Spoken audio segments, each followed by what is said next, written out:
her hips. When his palm pressed against the small of her back, pulling her closer. Claire startled at the cold of his skin. "I'm going to kiss you now," Elion murmured. Claire barely had time to process the words before his mouth found hers. The sensation overwhelmed every thought. His lips were cool but soft, moving against hers with careful patience. Her first kiss. And it was everything and nothing like she'd imagined. Sweet and overwhelming and perfect.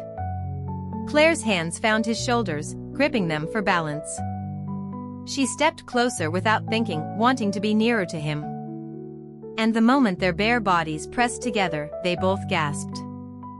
His chest against her breasts, his stomach against hers. The contrast in temperature, his coolness and her warmth, created sensations she'd never imagined. The kiss deepened, became less careful, more urgent. His hand in her hair tightened, tilting her head to a better angle. Something was building inside her. A warmth. A need she didn't understand but felt with every fiber of her being. Elion carried her across the room, his mouth finding hers again. When they reached the bed, he laid her down with such care, as if she were something breakable and infinitely precious. Then his body covered hers, and Claire forgot how to breathe. The solid press of his body, the way he surrounded her completely covered her, protected her even as he possessed her. It was a moment of silence. It was a moment of silence. It was a moment of silence. It was a moment of silence. It was a moment of silence. It was overwhelming. When his lips found the sensitive skin of her neck, she made a sound that surprised her, breathy and wanting. His mouth worked at her neck, kissing, sucking. His teeth grazing lightly, and with each touch his scent grew stronger. "Please," Claire whispered, "bite me." Elion went rigid above her. His whole body locked up, trembling. His scent exploded around her, dark and wild and utterly intoxicating. "I shouldn't." He groaned, his voice strained. It would be too much. The refusal ached, but there was something in his voice, regret. Maybe even pain, that told her this cost him too. His mouth moved lower, kissing down her chest. The sensation was shocking. His mouth was hot despite his cold skin, in ways that sent pleasure shooting straight to her. She'd never felt anything like this, didn't know her body could produce such intense sensation from such a simple touch. There was a warmth spreading from where he touched, pooling low in her belly. She felt restless, needy, her hips moving of their own accord. Elion's hand slid down her stomach, over her hip, lower. Claire tensed at the intimate touch, but he was gentle, patient, learning what made her respond to him. The pleasure built slowly, climbing towards something she didn't understand. Then they came together slowly, there was a moment of sharp discomfort that made her tense. "Breathe," Elion murmured, "just breathe for me." Claire forced herself to breathe, and soon the discomfort faded. The sensation was overwhelming, a connection beyond anything she'd imagined. They found their rhythm together, and Claire understood what it meant to be truly connected to another person. Elion's breathing grew more ragged, his movements less controlled. "You're so warm," he said, sounding almost overwhelmed. "I'm sorry," Claire gasped. "Is it too no?" The word came out as a groan. "It's good, so good." They lay tangled together in the darkness afterwards, both trembling. His arm was wrapped around her, holding her close. For a long moment, neither moved, just breathed together in the darkness, hearts racing in sync. Then he moved away. She heard him dressing in the darkness. But instead of leaving, immediately, his footsteps approached the bed again. He kissed her knuckles slowly, each one a gentle press of cool lips. "Thank you," he murmured, "for tonight." The tenderness in his voice made her throat tight. Then reluctantly, he released her hand and left. Chapter 6. The morning after her wedding night, Claire woke alone. She touched her neck where Elion had kissed and marked her, feeling the tender spots where his mouth had worked. He was here, she thought. The blind maids arrived to help her dress, their gentle hands efficient. Once covered, Claire ventured out into the palace, free to wander. It was strange being here, being safe. No one sneered at her. She found the library, a vast room filled with more books than she'd ever seen, and spent hours reading. This is enough, she told herself firmly. Being safe is enough. The king had been clear about their relationship, and she had been clear about their relationship. The king had been clear about their arrangement. Contractual distance, she needed to stop hoping for anything else the next evening. Claire sat by the fire in her chambers when her door opened. Elion stood in the doorway, hands were clasped behind his back, his posture rigid. "Your Majesty," Claire said, surprised. "Hello," Elion said, the word coming out stiff. An awkward silence stretched between them. "Is there anything I can help you with?" Claire asked finally. "Oh no," he clenched his jaw. "I just thought I would come and inquire after your health." He came to check on me. Claire realized warmth blooming in her chest. "Imperfectly fine, Your Majesty," she said softly. Another silence, but Elion didn't leave. He stood there, clearly wanting to say something more but not knowing. "How do you think you're with child yet?" he asked, the words bursting out of him suddenly before he immediately looked mortified. "Forgive me, that was quite forward." "Oh, not at all," Claire said quickly. "I mean, I can't know yet. It's too soon to tell." "Yes, of course." Elion nodded. Claire's heart was racing. She knew she shouldn't say anything, had just come to check on her health. But the words came out anyway, though. "Perhaps, Your Majesty," she heard herself begin. His eyes snapped to her. Yes, he took a step forward. "So did Claire." "Well, it's just that I understand having an heir is crucial to His Majesty and the kingdom," she said. "Yes, it is." Elion nodded. "Then perhaps I mean Eve heard that more frequent." She hesitated, feeling her cheeks burn. "The more frequent the union, the greater the chances at conception. Perhaps it would be good to." "Yes," Elion interrupted, sounding almost relieved. They barely made it to the bed. Elion's hands were everywhere, gripping her hips, tangling in her hair, pulling her closer. And the following day Claire admitted to herself that she liked that Head visited her, would very much like him to do so again, but Head said repeatedly that once she was pregnant their physical relationship would end. "I need advice," she said quietly to her, about pleasing one's husbands. The eldest spoke. "There is someone who might help Your Majesty." Lady Regina was a High Lord's mistress, beautiful, sophisticated, and apparently quite knowledgeable about matters of the bed chamber. She received Claire in her apartments with a knowing smile. "Your Majesty," Regina said warmly.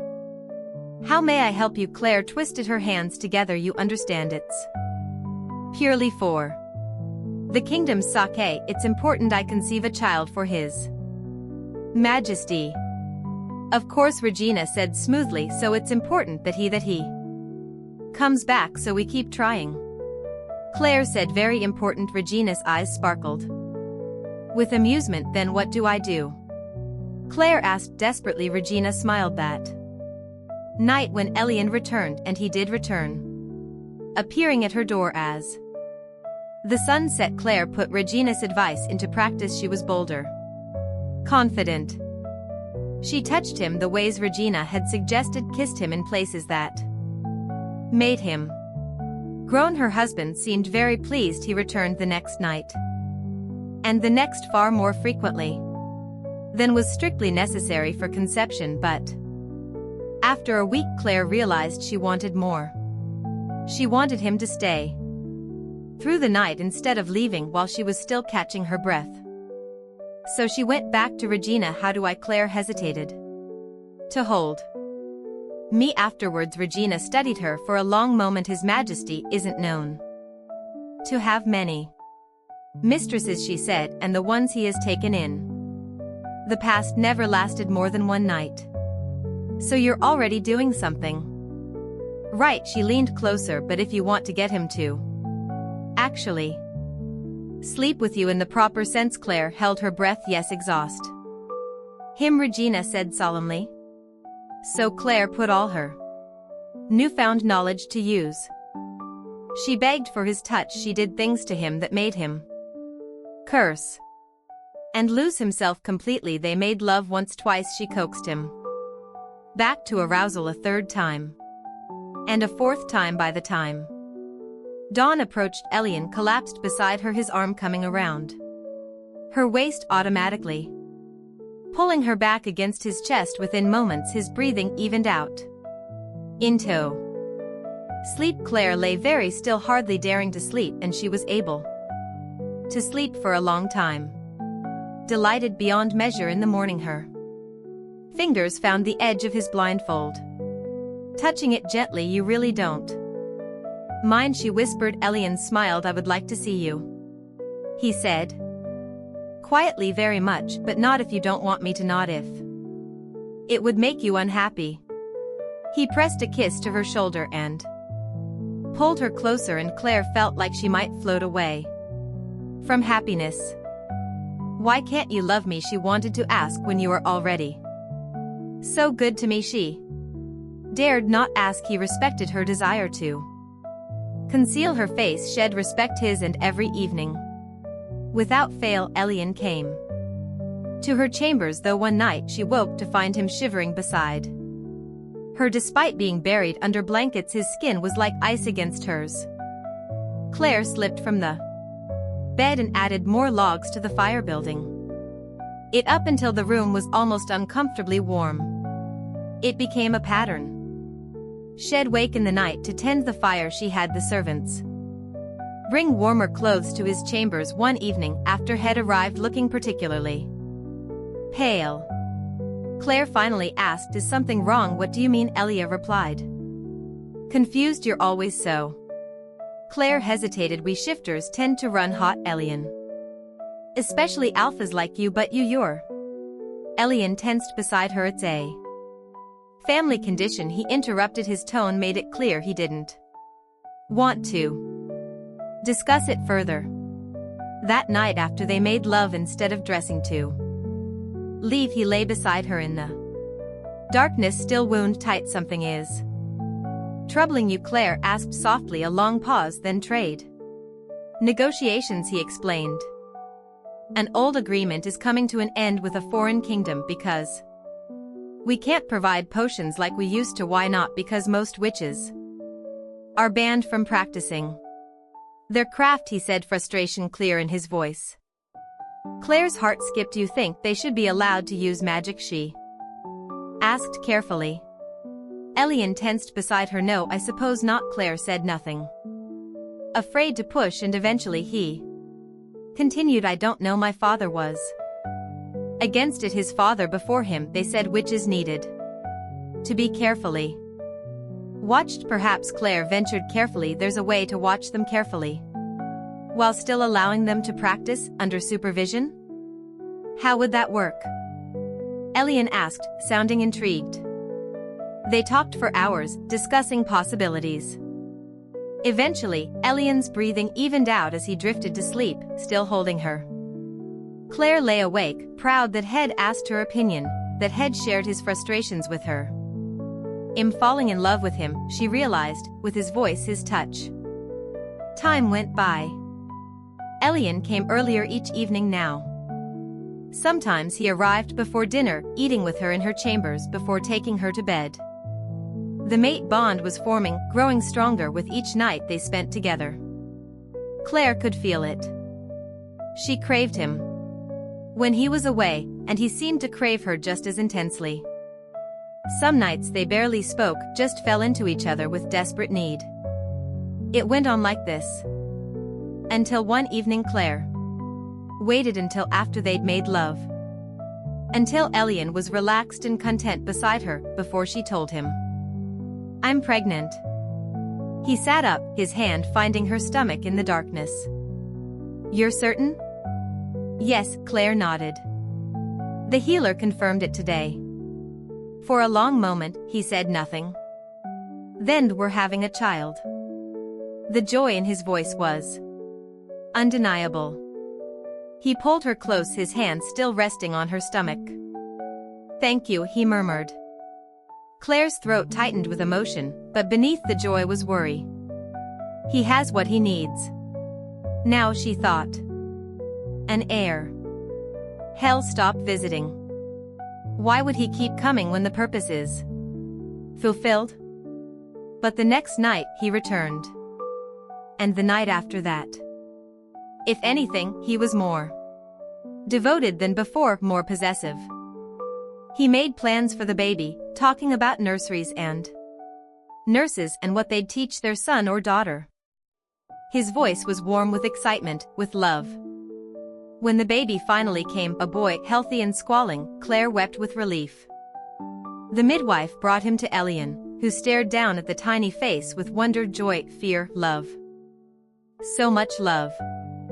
Claire began to cry. Not tears of joy, tears of fear and heartbreak and loss. Because it was over now. He had his heir. He didn't need her anymore. Elion's smile vanished immediately. "Claire, what's wrong?" His hands found hers, gripping them tightly. "Are you in pain?" Claire shook her head. "Tell me," Elion said, his voice breaking. "Please tell me. What's wrong?" "You're going to leave," Claire managed. Between sobs, "You'll stop visiting and I'll lose you." "What?" "No." Elion looked stricken. "No, Claire, of course not, but that's what you said." Claire cried. "You said you'd never love me, that once I gave you children, we'd have nothing more to do with each other." "I was wrong," Elion said desperately. He brought her hands to his lips. "I love you," Claire sobbed, the words spilling out. "I know I shouldn't, but I love you. And I don't want to lose you." "You won't lose me," Elion said. His voice fierce. He looked panicked, desperate. "You won't, I swear it. You're the mother of my child. You're everything to me." Claire met his gaze. Through her veil, he looked so sad, so pale. "I want your love," she whispered. "Not just your hand in marriage. I want you." Elion's eyes widened, and then, without thinking, spontaneous and immediate, he said, "You have it." "Of course you have it." He froze, as if hearing his own words. For the first time, Claire's heart soared. "Do I?" she whispers. "Have your love?" "Yes," Elion breathed. "I love." He stopped mid-word. His eyes went wide with pain. His hand flew to his chest, clutching at his heart. "Elion." Claire struggled to sit up. "Elion, what's wrong?" His face went even paler, white as snow. He tried to speak, but no words came out. His whole body convulsed, then he collapsed. Chapter 7. Help! Claire screamed, clutching Elion as he collapsed in her arms. "Someone help. The king is dying." "It's no use," Elion whispered, his voice barely audible. His eyes fluttered open, unfocused. "There's no cure." There never was. She touched his face with trembling hands. His skin was like ice, colder than she'd ever felt it. "Magic." Claire realized with dawning horror. "This is magic. What's happening to you?" she whispered. Elion's hand found hers, his grip weak. "There's a curse," he said quietly, "on all the kings of my line. We cannot love." His eyes met hers through her veil. "If we fall in love, we die." Claire shook her head in panic. "No, no, it can't be." She denied. "My ancestor generations ago. He wanted to ensure the Kings of Artoria would never be swayed by emotion." Elion's breath came in shallow gasps. "So he sought out a powerful witch, and now every king since has been incapable of feeling love, or rather incapable of surviving feeling." Claire gasped. "If we ever do fall in love," Elion went on, "the curse activates, our hearts freeze. We die." He laughed bitterly, the sound turning into a cough. "My ancestor regretted it, almost immediately realized he'd been tricked. That's why witchcraft was banned in Artoria. He blamed them for his mistake." Claire's mind raced as Elion's eyes closed. "I chose you because I thought I'd never fall in love With someone I couldn't see, he confessed. I thought I wouldn't truly know you and that it would keep my heart safe, but it didn't. Claire whispered no. His hand tightened on hers. I fell in love with you, Claire, every part of you. I could know. Then I'm killing you. Tears streamed down Claire's face. My very existence is killing you. No, Elion said fiercely. You gave me life for the first time. I felt alive. You made me happy, Claire, so happy. I have no regrets. I won't let you die. Claire's voice was steel through her tears. What if you stopped loving me? Would the curse reverse? Elion looked at her with such tenderness. It broke her heart. I could never stop loving you, he said. What if you had a reason to? Claire's hands went to her veil with shaking fingers. What if you saw what I really am? Elion's eyes widened. Claire, he protested, you need to see. She said, you need to know the truth, then you'll hate me so much you'll heal. Before he could protest further, Claire pulled the veil from her face and watched her husband eyes widen. Watched him take in her features. She waited for the disgust, the horror of it. Word, the wearer of the might endures the taste of evil life and leaves her of its own. But his expression was one of wonder. You're beautiful, he breathed. Look closer, Claire begged, tilting her head so he could see her forehead clearly. Look at what I am there. Stark against her pale skin was the cross-shaped scar, the brand, the mark of a dangerous witch whose magic had been bound for crimes against the kingdom. Elion's eyes fixed on the mark, and Claire felt a flicker of hope. Surely now, surely this will disgust him, but just in case it wouldn't be enough, she explained. I was engaged once to a nobleman. It seemed like my one chance at a normal life, despite what I am. But then he fell in love with my sister instead, the legitimate one. They planned to run away together. She paused, her fingers unconsciously touching the brand. He died before they could leave, in a fire, an isolated, magical fire that burned only him. Elion waited patiently for her to continue. My elemental magic is fire, Claire admitted. I was there that night. I was angry and he died in flames. Everyone assumed I'd killed him in a fit of rage. But you didn't, Elion said without most certainty. Claire met his eyes. I was never allowed to practice my magic, she said. It was always wild, uncontrolled, so I can't be certain I didn't do it. Someone bound your magic? Elion asked. Yes, my father, after Eric's death. Claire sighed. He hated me already. My mother, he said, shed had an affair with a wizard. That's where my magic came from. He banished her for it, though she denied it until the day she died, when my magic manifested when the man my sister loved died by fire. Claire's voice broke. It gave him the perfect excuse to be rid of me. She looked down at Elion, at the frost spreading across his chest. Which, she said, like the ones who cursed your family, like the ones your ancestor banned. Exactly what you've been taught to hate and fear. Let that kill your love for me. Let me be monstrous enough that you stop loving me and live. Elion reached up with a trembling hand and cupped her cheek. How can you say that, he said softly, when I love you more now than I did a moment ago? No, Claire protested. You were willing to let me see your deepest shame, your greatest fear, just to break my curse. His thumb stroked over the brand on her forehead. How could I not love you more for that? Elion, please. Claire said, you didn't kill that man. Elion said with certainty, I know you didn't. Your magic responds to your emotions, and you're the kindest person I've ever known. You're the kindest person I've ever known. You're the kindest person I've ever known. Even in rage, even heartbroken, you wouldn't kill. He smiled weakly. It doesn't matter, Claire said desperately. I'm still a witch.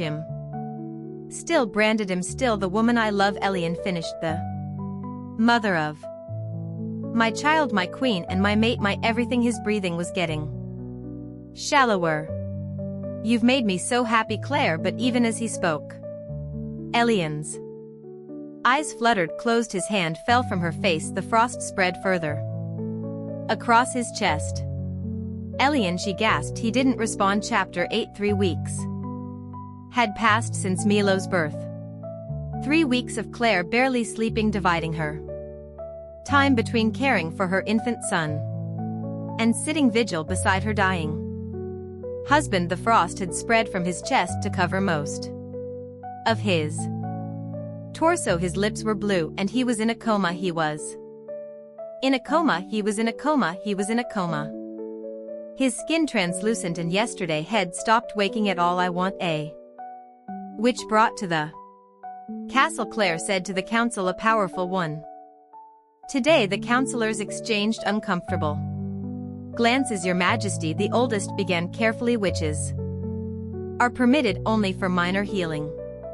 Small potions, light charms. The king is dying. Claire cut him off. The healers can do nothing. I am queen regent while the king is incapacitated, and I will use that power if I must. Bring me a witch, or I will disband this council entirely and find people who will actually help me save my mate. Silence. There's a powerful earth witch in the neighboring kingdom, the first counselor said reluctantly. We could send for her immediately. Do it, Claire commanded. The witch arrived that afternoon, an old woman with sharp eyes and gnarled hands. She examined Elion thoroughly while Claire hovered nearby, Milo sleeping against her shoulder. Ice magic, the witch said finally, a curse rooted deep, very old, very powerful. Can you break it? Claire asked desperately. The witch shook her head.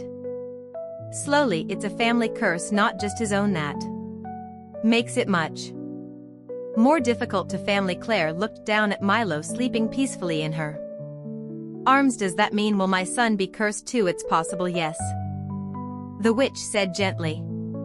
Claire felt like she couldn't breathe. Her baby, her innocent baby boy, would carry this curse. There must be a way to break it, Claire said, her voice shaking. Against ice, fire would be most effective, the witch said, but unfortunately I am an earth elementalist. I'm a fire witch, Claire said quickly. Could my magic work? The witch's eyes sharpened with interest. A fire witch? She stopped studying Claire more closely. But your magic is bound. I can feel the seal on you. Claire's heart sank. Yes, my father had me bound years ago after someone died and I was suspected of. Wait, the witch stepped closer, peering at Claire's face. That's why you look familiar. Is your father Alistair Crane? Claire blinked. Yes, how did you? I knew his mother. Your grandmother? The witch's expression softened.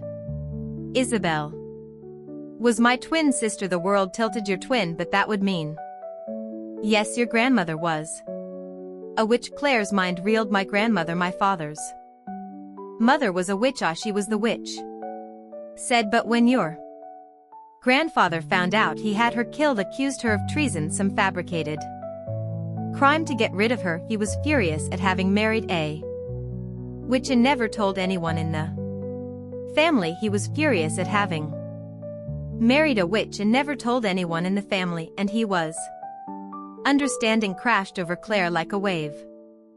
Her father had always hated her, always believed her mother had an affair because Claire had magic.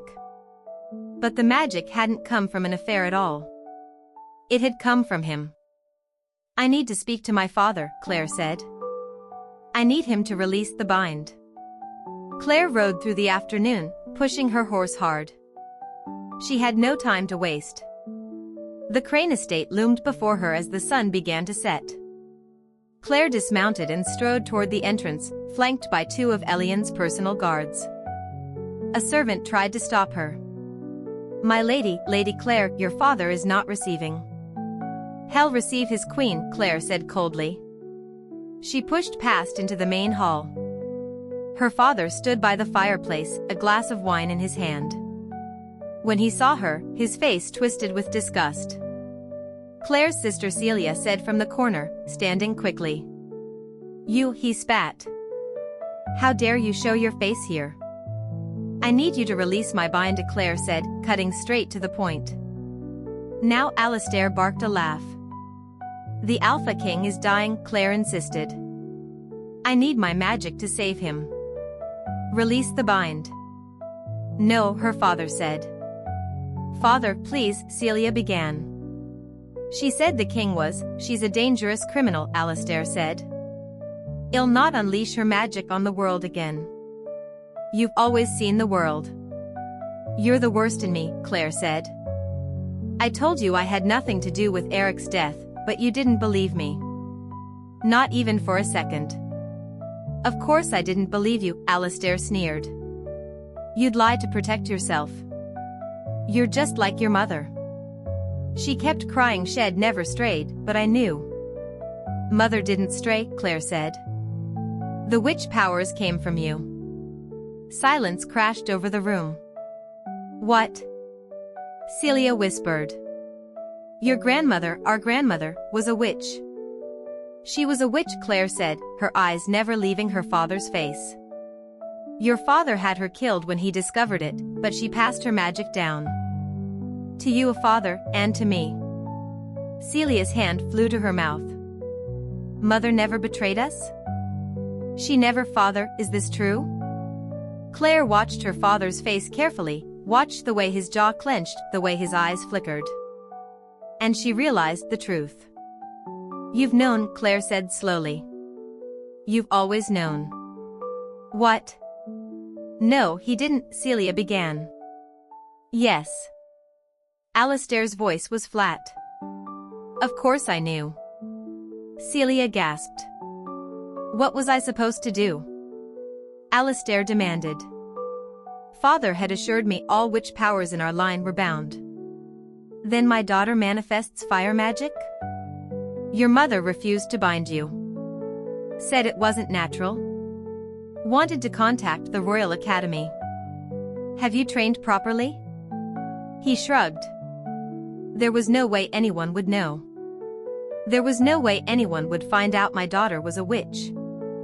I needed your powers bound. And so your mother had to go. The casual way he said it, as if you were discussing the weather, made Claire's blood run cold. Celia stumbled backward, her face white. How could you? She explained. She was our mother. She loved us. Loved you, daughter. I was always proud of who you'd become, Alistair said dismissively. Don't disappoint me now. Why get rid of mother at all if you just wanted to bind Claire? Celia cried. Why not just bind her and let mother live? I did have her bound, Alistair said affronted. I had Claire bound. Immediately, the very day after the magic manifested, both Claire and Celia went very still. Because Claire's magic had manifested when Shed turned 13, and if Shed been bound since then, but then Celia's voice shook. How did she kill Eric if she was already bound? How did she use magic to kill him for just a moment? Alistair said affronted. I had Claire bound immediately the very day after the magic manifested. Looked uncertain. You killed him, Claire breathed. You killed Eric? That's impossible, Celia said, shaking her head. Eric was killed with fire magic, everyone said, so the fire was too specific, too targeted for it to be an accident. She stopped, her eyes went wide. You also have fire magic, she said, pointing at their father with a trembling finger. That's how Claire inherited it. It passed from grandmother to you, then to her. You could have. Celia's right, Claire said, stepping forward. You knew mother was innocent. You knew I was bound. You knew you had fire magic, and you killed Eric to frame me, didn't you? Alistair's face went red. It was two birds with one stone. Get rid of that commoner, unworthy of Celia, and get rid of you. He pointed at Claire with shaking rage. I could finally be rid of the reminder of my mother, and I could finally be rid of my mother's love and her And her tempers, it was obvious to her. They were capped and clear of her kindness even as he met her. My shame. He never finished the sentence. Celia's fist connected with his nose with a sickening crunch. Alistair stumbled backward, blood streaming from his face. His head hit the edge of the mantel as he fell, and he collapsed to the floor, unconscious. Silence.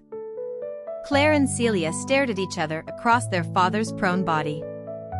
"Sister," Celia began, her voice shaking. She looked horrified at what she'd done, embarrassed, guilty. Later, Claire said firmly, "I need the seal. I need to break my bind and save Elion. Do you know where father keeps it?" Celia nodded quickly. She ran from the room. Claire stood over her father's unconscious form, feeling nothing. No anger, no satisfaction, just emptiness. He hated me my whole life for something that came from him, she thought distantly. He killed my mother, killed Eric, ruined my life, all to hide his own shame. Celia returned breathless, pressing a small carved box into Claire's hands. "Here, the seal is inside." "Thank you," Claire said. "I'll send for the guards," Celia said. "Have father arrested." Her voice broke.